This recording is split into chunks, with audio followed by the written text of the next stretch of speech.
All right, so Module 51 is the last module in this chapter, and we're going to discuss the biomedical therapy or the biological approaches to treatment. So we're going to talk about like drug therapies with antidepressant drugs and anticonvulsant drugs. We're also then going to talk about some different surgeries that are done, and then also look at like electroconvulsive therapy. So the one question we have in this module is, how are drugs, electroconvulsive, and psychosurgical techniques used today for the treatment of psychological disorders? So let's start off talking about drug therapy. What we mean by the term drug therapy is that it is a treatment of psychological disorders, and you're using medication that will then alter the operation of the neurons and the neurotransmitters in the brain and in the body.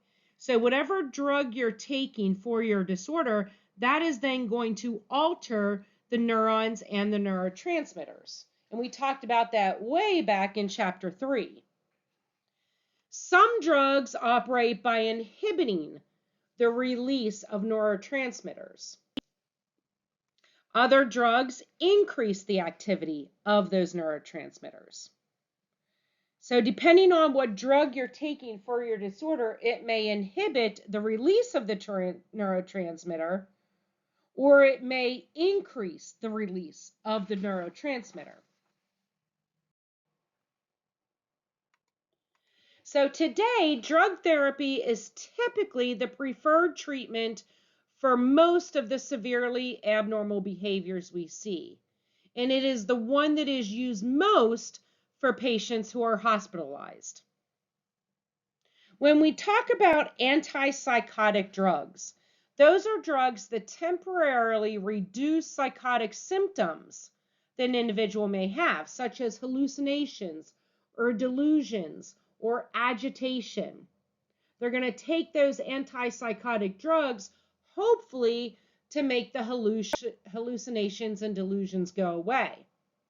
Most antipsychotic drugs, they block dopamine receptors at the brain synapses. Some of your atypical antipsychotics affect both serotonin and dopamine. For most of the individuals, though, symptoms will reappear when the drug is no longer taken. That's usually what happens. The individual starts to feel better and they stop taking the drug. Well, then those symptoms are going to come back again. Also, for some of the drugs, there are some long-term side effects, and some individuals do not like those side effects. Let's discuss antidepressant drugs. These are drugs that you would take for depression, right? So that you no longer have depression. So antidepressant drugs are medications that improve a severely depressed patient's mood and their feelings of well-being. And they work by changing the concentration of specific neurotransmitters in the brain. Overall, the success rate for antidepressants is good. They can produce lasting long-term recovery from depression. Some of the potential side effects include drowsiness and cognitive deficits such as memory loss. And in children and adolescents, when you take an SSRI, which is an antidepressant, it can increase the risk of suicide. So you have to be really careful when you're diagnosing these drugs. Now, this is figure 2, and you can see this figure at the top of page 557. But it's showing some of those SSRIs and how they work. So an SSRI is a selective serotonin reuptake inhibitor. So it's going to inhibit serotonin being taken back up into the terminal button.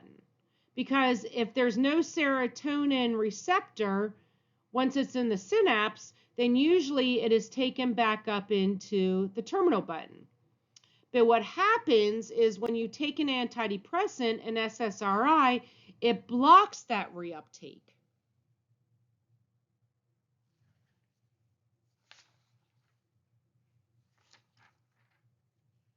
So those are your antidepressants.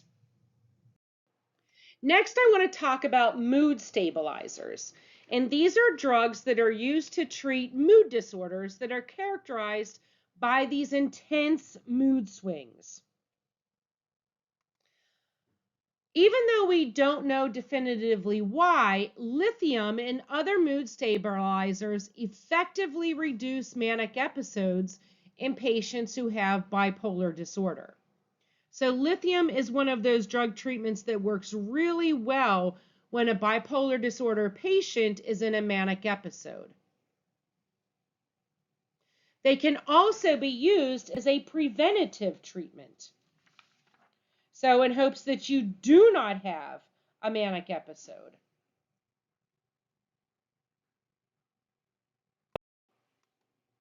Next, we have the anti-anxiety drugs. These are drugs that reduce the level of anxiety that a person may be experiencing. So essentially, they reduce the excitability and increase the feelings of well-being. And two of those are alprazolam and Valium. These drugs can produce a number of potentially serious side effects, though. So you always have to take that into account. You may be taking the drug to help with the behavior that you're finding with this disorder, but there are some serious side effects.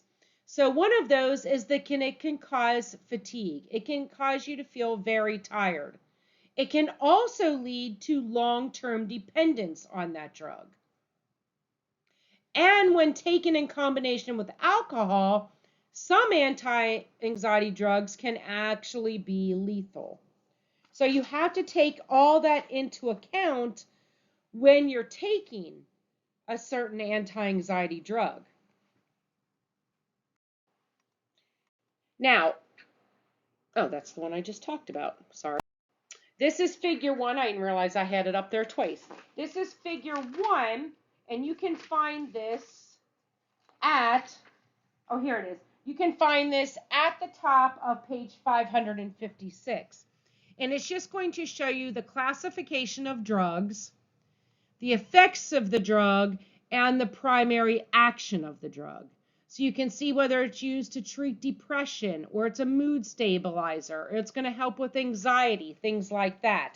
So it's just a really good table showing you the various things that we had just talked about with various disorders.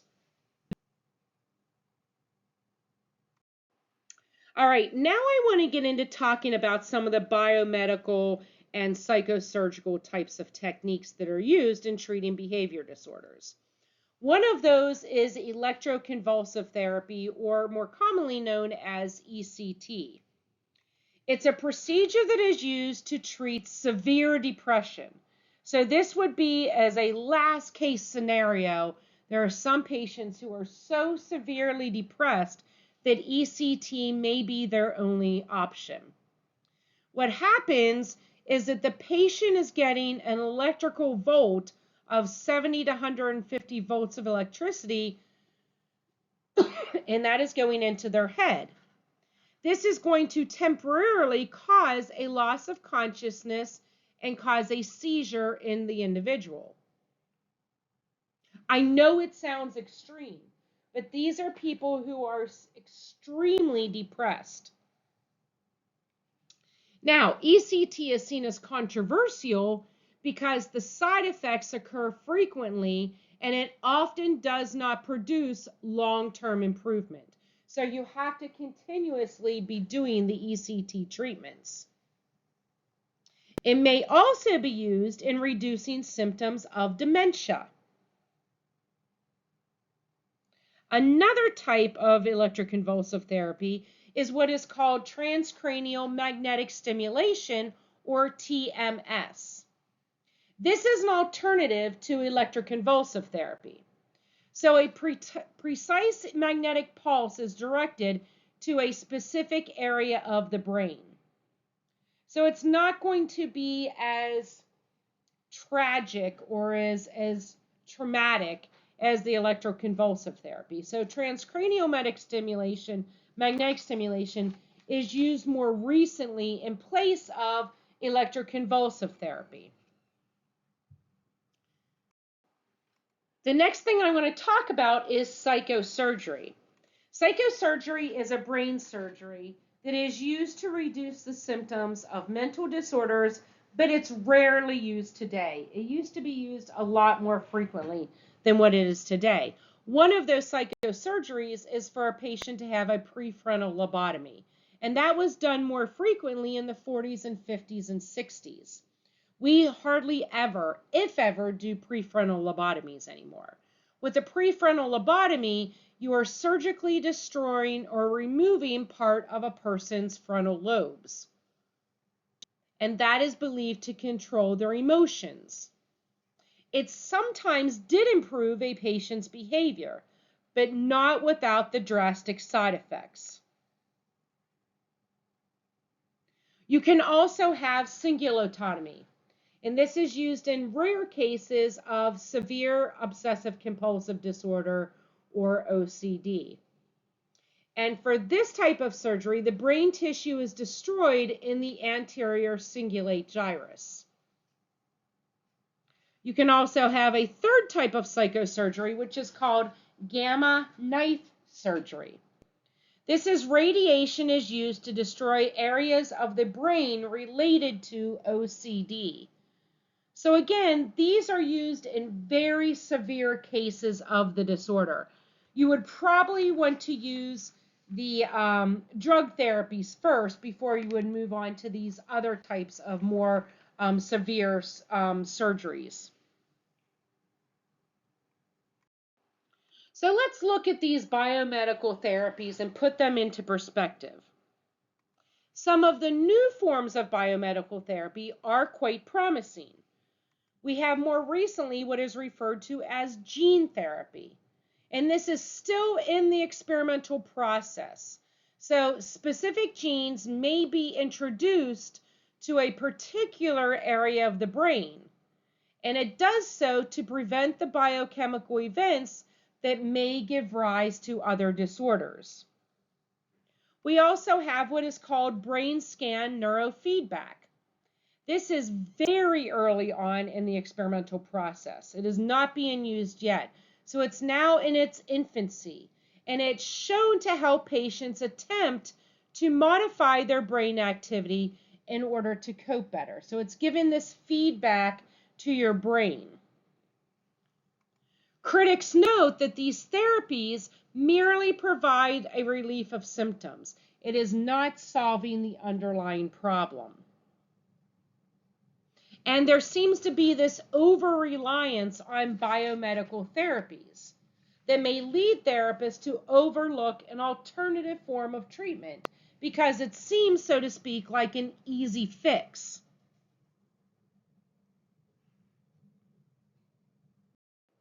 Okay, the very last slide in this chapter is on community psychology and focusing on prevention. Community psychology, it's a branch of psychology that focuses on the prevention and minimization of psychological disorders in the community. Deinstitutionalization is the transfer of a formal mental patient outside of institutions and into the community. So you're taking them out of the mental hospital or the institution and you're bringing them into the community. That's called deinstitutionalization. Proponents of this wanted to ensure the patients received treatment and that their civil rights were maintained. And they felt as though that was not happening when they were institutionalized. In many cases, former patients were dumped into the community without any real support. And this is what you found a lot of times when they closed the state mental hospitals. They were taken at the state mental hospitals closed, they were put into the community, and they really didn't have any support.